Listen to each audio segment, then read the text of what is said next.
Hello traders, welcome to the channel. मेरा नाम है अश्विन और आज हम इस वीडियो में डिस्कस करेंगे ऑप्शन बाइंग की साइकोलॉजी के बारे में। फर्स्ट ऑफ ऑल हम ये देख लेते हैं कि ऑप्शन बाइंग होता क्या है। ऑप्शंस जो होते हैं वो एक डेरिवेटिव होता है। जैसे एक इंडेक्स हो गया, इंडेक्स हमारा जैसे बैंक निफ्टी हो गया, निफ्टी हो गया। तो जैसे ये देखिए, इंडेक्स में हमारा तो निफ्टी का हो गया और एक हो गया बैंक निफ्टी का। ये हो गए हमारे इंडेक्स। इंडेक्स में बैंक निफ्टी जो होता है उसके अंदर हमारे जो भी बैंकिंग स्टॉक्स होते हैं, 7 बैंकिंग स्टॉक्स हैं। एचडीएफसी हो गया, आईसीआईसीआई हो गया, ठीक है, और एक्सिस बैंक हो गया, व बंधन बैंक हो गया। ये सारे जो बैंकिंग के स्टॉक्स हैं वो बैंक निफ्टी के इंडेक्स के अंदर आएंगे। मतलब जैसा ये जो चल रहे हैं, इनका जो रेशो निकलेगा वो बैंक निफ्टी का जो इंडेक्स का चार्ट है उसमें में रिफ्लेक्ट करेगा पूरा। ये सब की इन सब बैंक्स की जो मोमेंटम है वो बैंक निफ्टी का इंडेक्स शो करेगा। और वैसे ही जो निफ्टी होता है, निफ्टी में होता है कि निफ्टी में होते हैं हमारे 50 स्टॉक्स, ठीक है। तो 50 स्टॉक्स का जो भी रेशो निकल के आ रहा है वो हमारा निफ्टी में हमें वो रेशो शो करेगा। जैसे सपोज कीजिए कि ऑप्शन बाइंग में जो निफ्टी होता है, निफ्टी का हम एग्जाम्पल ले लेते हैं। निफ्टी में क्या होता है कि निफ्टी में सपोज कीजिए कि जो प्राइस जो चल रहा है वो चल रहा है 22,000 का प्राइस चल रहा है। सपोज के कहीं चल रहा है अभी, तो 22,000 का प्राइस चल रहा है। तो 22,000 में अगर प्राइस चल रहा है 21,950, ठीक है। 21,000 अगर 21,950 का प्राइस चल रहा है, मतलब कि जो हमारा जो कॉल है 22,000 की जो कॉल है वो बढ़ेगी नहीं जब तक प्राइस 22,000 के ऊपर जब तक ये जाएगा नहीं, तब तक हमारे 22,000 की कॉल जो है वो प्रीमियम उसका बढ़ेगा नहीं। अगर आपको बाइंग करना है 22,000 की कॉल तो आपको वेट करना पड़ेगा। 1 मिनट में इसको क्लियर कर लूँ। 22,000 की जैसे ही आप अगर आपको बाइंग करना है तो आपको ये देखना पड़ेगा कि 22,000 के ऊपर मार्केट को जाना पड़ेगा, प्राइस को जाना पड़ेगा, तभी आपका जो प्रीमियम है वो बढ़ेगा। अगर 22,000 के ऊपर अगर प्रीमियम नहीं जाता है, 22,000 के ऊपर अगर प्राइस नहीं जाता है, 22,000 के ऊपर अगर प्राइस नहीं जाता है तो आपका जो प्रीमियम है 22,000 का वो बढ़ेगा नहीं। तो आपको जैसे 22,000 के आसपास कोई सेटअप बन गया, अगर आप इंट्राडे में ले रहे हैं, इंट्राडे में यहाँ पे सपोज कीजिए एक ट्रायंगल पैटर्न बन गया, प्राइस तरीके से कंसोलिडेट कर रहा है और प्राइस अगर यहाँ से ब्रेकआउट करता है, यहाँ पे आपको 22,000 की कॉल लेनी है। 22,000 की कॉल लेनी है यहाँ पे, क्योंकि ये 22,000 का लेवल है। लेवल के पास हमारे को एक ट्रेंडिंग ट्रायंगल का पैटर्न मिला हुआ है। तो यहाँ से जैसे प्राइस कंसोलिडेट करके निकलेगा तो आपको यहाँ पे 22,000 की कॉल लेनी है। अगर प्राइस यहाँ से ब्रेक करने के बाद अगर नहीं बढ़ता है, नीचे आ जाता है, तो आपका ये जो प्रीमियम जो आप लोगे वो कम हो जाएगा। कम मतलब आपका एसएल आपको लगा के रखना पड़ेगा, तो एसएल यहाँ से आपका चला जाएगा।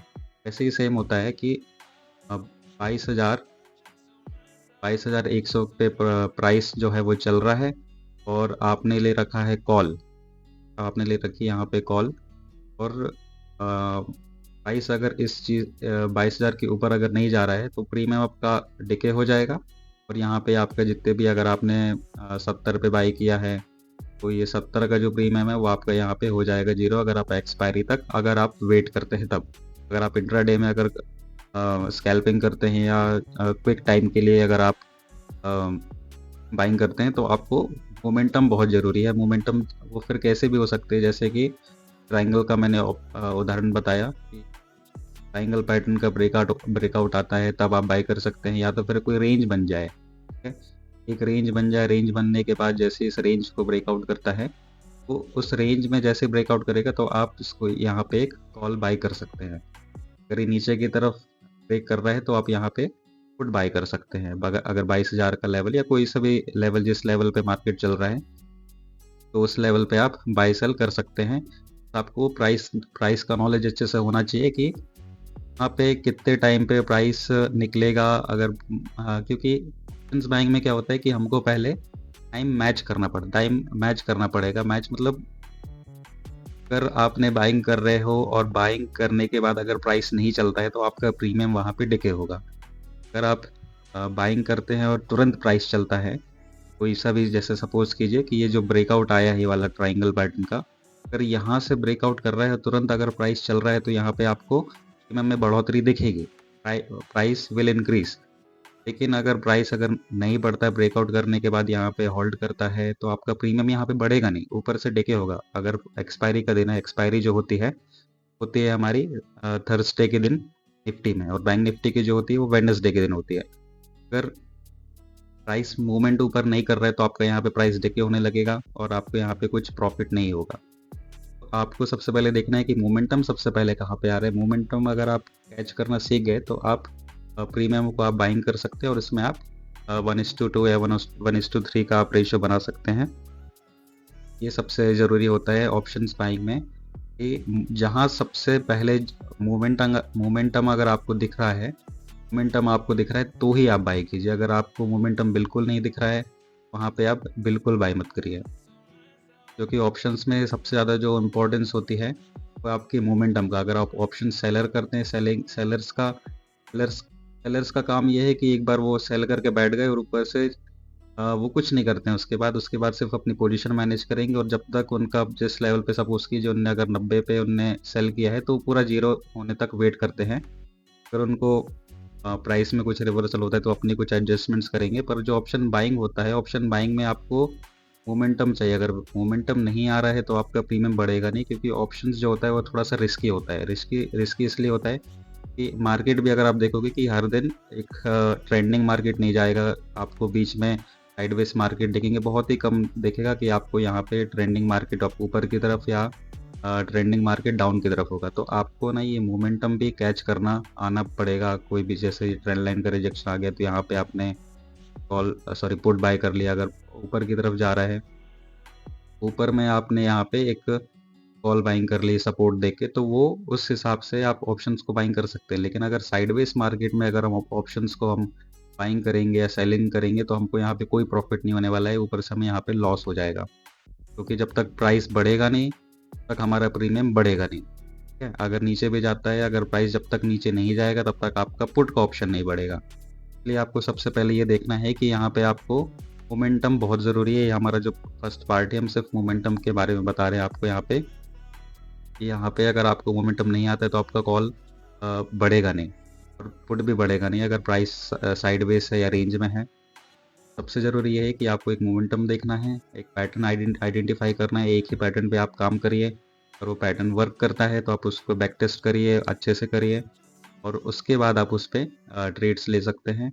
और पहले जो आपको जो करना है वो क्वांटिटीज़ में काम करना है। अगर आप निफ्टी में काम करते हैं तो एक लॉट में काम कीजिए, 50 का एक लॉट है तो आप उसमें काम कर सकते हैं, धीरे धीरे प्रैक्टिस कर सकते हैं। उसके बाद आप कॉन्फिडेंस हो रहे हैं 1 महीना या 1 साल, 5 महीना, जितना भी आपको आपकी प्रैक्टिस पे डिपेंड करता है कितना आप प्राइस को समझ पा रहे हैं, उसके हिसाब से आप अपनी क्वांटिटीज़ फिर बढ़ा सकते हैं। कि स्टार्टिंग में अगर आप आ रहे हैं तो बिल्कुल भी बड़े कैपिटल से मत आइए। अगर मैं तो कहता हूँ कि अगर आप स्टार्टिंग में आ रहे हैं तो आपके लिए 10,000 रुपीज़ इनफ है प्रैक्टिस के लिए।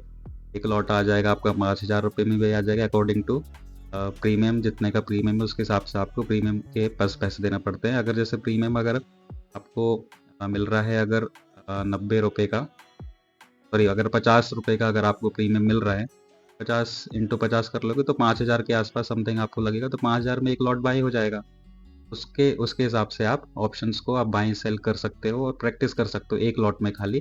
बड़े कैपिटल के साथ आप मत आइए, ये तो बड़े कैपिटल के साथ बड़े लॉस होंगे, आप इमोशनल भी आप डिसबैलेंस हो जाएंगे और आगे ट्रेड्स लेने में आपको दिक्कत होगी। इसलिए ऑप्शंस में थोड़ा सा रिस्की इसलिए होता है क्योंकि यहाँ पे बहुत सारे फैक्टर्स हमको देखने पड़ते हैं। बहुत सारे फैक्टर्स मतलब प्राइस का अच्छा नॉलेज, प्राइस एक्शन होना चाहिए, डिसिप्लिन होना चाहिए, इमोशनल पैटर्न कैसा है आपका, इमोशनल बिहेवियर कैसा है लॉस के टाइम पे, whenever you are in a trade, तो उस टाइम पे भी आपको अपने इमोशंस पे कंट्रोल करना पड़ता है। क्योंकि यहाँ पे ऑप्शंस में खासकर जो आपका जो माइंडसेट है वो सबसे ज़्यादा इम्पॉर्टेंट है। माइंडसेट अगर आपका अच्छा नहीं है, माइंडसेट के बगैर आप ऑप्शंस में बाइंग कर नहीं सकते। ये सबसे ज़रूरी ये है कि आप सबसे पहले ऑप्शंस में आप सबसे पहले तो ट्रेंड आइडेंटिफाई कीजिए। ट्रेंड आइडेंटिफाई के साथ आप देखिए कि पैटर्न कहाँ पे अच्छा बन रहा है, पैटर्न अच्छा बन रहा है, ब्रेकआउट अच्छा आ रहा है, मार्केट ट्रेंडिंग है या नहीं, के हिसाब से आप बाइंग और सेलिंग कर सकते हैं।